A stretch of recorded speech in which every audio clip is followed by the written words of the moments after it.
आणि यानंतरची बातमी माणिकराव कोकाटेंसंदर्भातली। माणिकराव कोकाटे यांना अपात्र ठरवण्यात आलं तर पुन्हा एकदा निवडणूक होईल असं म्हटलंय। दरम्यान निवडणुकीसाठी मोठ्या प्रमाणात सार्वजनिक पैशांची आवश्यकता सुद्धा असेल असंही कोर्टाचं म्हणणं आहे। त्यामुळे शिक्षेला स्थगिती देताना नाशिक सत्र न्यायालयानं हे निरीक्षण नोंदवलंय।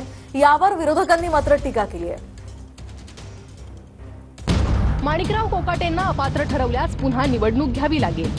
पुन्हा निवडणूक झाल्यास मोठ्या प्रमाणात सार्वजनिक पैशांची आवश्यकता असेल। माणिकराव कोकाटेंवर मतदारांनी वेळोवेळी विश्वास दर्शवलाय। गेल्या 35 वर्षांपासून कोकाटे अनेक सार्वजनिक पदांवर आहेत।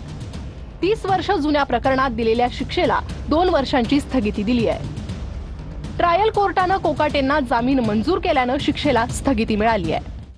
हे कोर्टाला काय करायचंय? निवडणूक होईल का नाही होईल? त्यांनी चोरी केली आहे, त्यांनी खोट्या सह्या केल्या आहेत, त्यांनी महाराष्ट्र शासनाला फसवलंय। ही फसवणूक कोर्टाला मान्य आहे का?